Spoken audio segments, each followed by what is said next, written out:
गिल्टमध्ये जायचं काहीच कारण नाही, कारण की प्रत्येक व्यक्तींकडनं चुका होतात. कोणाबद्दल तरी गॉसिप करणं ही सुद्धा डोकं इतकं खराब होऊन जातं ना, खूप खराब. मी एक गोष्ट सांगते, ती गोष्ट आहे Ratnakar Rishi. Guys, I am Neha, welcome back to my channel more about you. Shri Swami Samarth bless you. तर हां, तुमच्याकडनं होतात चुका, नक्कीच होत असणार, कोणाकडनं होत नाही. जो व्यक्ती जन्माला आला त्याच्याकडनं चुका होतात आणि होत राहतील. जन्मापासून मृत्यूपर्यंत अनेक चुका आपल्याकडनं होतात. लहान मुलांकडनं तर किती होत असेल. मग चुका झाल्यावर मग त्याचं काय? ठीक आहे, मान्य आहे, चुका झाल्यानंतर त्याचं काय? ठीक आहे, चुका करताना कधी लक्षात येत नाही की हां, हे आपण चुकीचं करतोय किंवा काय, पण काही कालावधीनं ती गोष्ट लक्षात येते. मग काय होतं? मग व्यक्ती जातो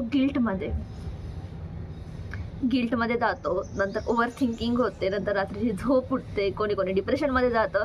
अशा बऱ्याच गोष्टी गिल्टमध्ये गेल्यानंतर होतात. पण तुम्हाला काय वाटतं, हे गिल्टमध्ये जाणं गरजेचं आहे? ठीक आहे, गिल्ट वाटला पाहिजे. एखादी गोष्ट आपल्याकडनं चुकीची झाली त्याचा गिल्ट असलाच पाहिजे, पण फक्त त्या गिल्टमध्येच राहणं हे कितपत योग्य आहे? थोड्या वेळासाठी गिल्ट ठेवायचा मनात, पण त्याच्यानंतर सोल्युशन काढलं पाहिजे की हां, ही चूक आपल्याकडनं झाली, याच्यानंतर ही चूक होता कामा नये. आणि तुम्ही जर मनात पक्क केलं की ही चूक होताच कामा नये, तर असं नाही होणार. चुका होत राहतील, नंतरही चुका होतील, पण त्या चुकींमधून तुम्ही काही ना काहीतरी शिकणं गरजेचं आहे की हां, हे झालं, हे नंतर यानंतर होणार नाही. तो तुम्ही प्रयत्न करू शकता. आणि गिल्टमध्ये जायचं काहीच कारण नाही, कारण की प्रत्येक व्यक्तींकडनं चुका होतात. फक्त प्रत्येकाला आपापली चूक माहिती असते की हां, माझ्याकडनं हे.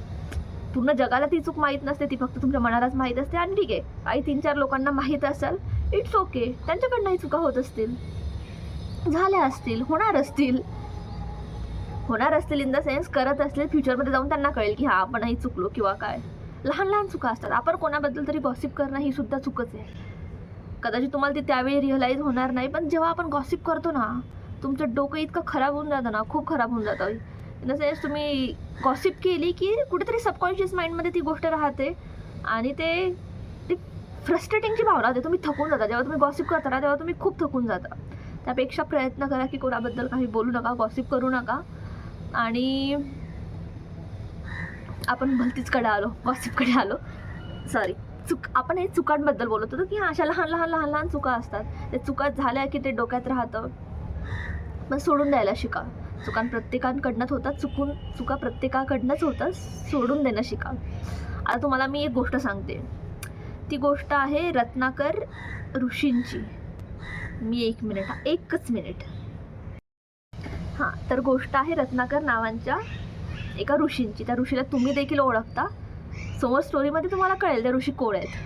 तर ते ऋषी रोज त्यांच्या कुटुंबाच्या उदरनिर्वाहासाठी वाटेकरूंना लुटायचे, त्यांच्यावर अत्याचार करायचे, त्यांच्याजवळचं सगळं घेऊन टाकायचे. असा त्यांचा उदरनिर्वाह चालू होता. नंतर एक दिवस नारद मुनी त्यांना वाटेत भेटले. त्यांच्यासोबतही त्यांनी तेच करण्याचा प्रयत्न केला. तेव्हा नारद मुनींनी त्यांना विचारलं की ठीक आहे, तू तुझ्या कुटुंबासाठी हे सगळं काही करत आहेस, पण उद्या ते कुटुंब तुझ्यासाठी पापाची भागीदारीमध्ये उभं राहणार आहे का? ते तुझं शेअर करून घेणार आहे का जे पाप आहे ते? मग ऋषी घरी गेले त्यांच्या आणि त्यांनी विचारलं त्यांच्या कुटुंबाला. तर त्यांच्या कुटुंबाकडनं काय उत्तर आलं असेल? नाही. त्यांच्या कुटुंबाकडनं उत्तर आलं नाही, तुम्ही जे काही आमच्यासाठी करतायत ते तुम्ही आमच्या डेली लाईफसाठी करत आहात, तुमचं ते कर्तव्यच आहे, पण तुमच्या पापाची भागीदारी आम्ही का बरं घ्यायची? आम्ही नाही घेणार ती. मग ऋषी मुनींच्या डोक्यात पडला प्रकाश. ते आले नारद मुनींजवळ आणि त्यांनी जे काही घडलं ते सांगितलं. मग तेव्हा वाल्मिकी ऋषींनी विचारलं त्यांना की आता मी काय करू? तेव्हा नारद मुनींनी त्यांना सांगितलं की तू राम राम या नावाचा जप कर. आता तुमच्या लक्षात आलं असेल मी कोणाबद्दल सांगते ते. हां, तर राम राम या नावाचा जप कर. तर असं म्हटलं जातं की त्यांना राम हा शब्द देखील उच्चारता येत नव्हता. तर नारद मुनींनी त्यांना सांगितलं की तू मरा बोलत जा. मग ऋषींनी ती सुरुवात केली. ते तपश्चर्यासाठी बसले.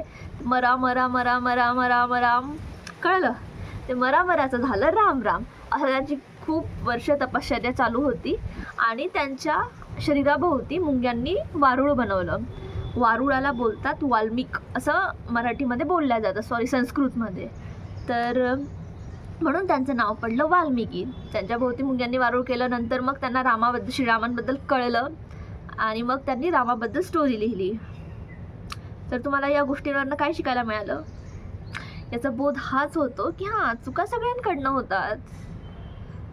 त्या ऋषींचा आता तुम्ही जर कोळी असाल तर तुम्हाला माहिती असायला पाहिजे, म्हणजे माहिती असेल, जर तुम्ही कोळी असाल तर तुम्हाला माहिती असेल की वाल्मिकी ऋषी हे कोळ्यांचे देव आहेत. तर आज म्हणजे त्या व्यक्तीने त्यावेळी इतक्या चुका केल्या तरी त्यांना चूक समजल्यानंतर त्याने ते इम्प्रूव्ह केलं आणि आज त्यांना लोक पुजतात. तर असंच असतं सगळ्यांच्या, त्यांचंच नाही, सगळ्यांच्या बाबतीत असं असतं. आयुष्यात चुका होतात, त्या सोडून द्याव्या लागतात. गिल्ट धरून बसायचा नसतो, समोर लक्ष ठेवायचं, कोणाच्या भावनांना त्रास द्यायचा नाही आणि आपापल्या कामामध्ये बिझी राहायचं. सिम्पल. तर तुम्हाला यातून काय शिकायला मिळालं हे मला नक्की कमेंट सेक्शनमध्ये सांगा. पुन्हा भेटू अशाच एका नवीन व्हिडिओसोबत. हां, व्हिडिओला सबस्क्राईब केलं नसेल, चॅनलला सबस्क्राईब केलं नसेल तर व्हिडिओला लाईक करा, शेअर करा, चॅनल सबस्क्राईब करा आणि नक्की करा. Okay, bye.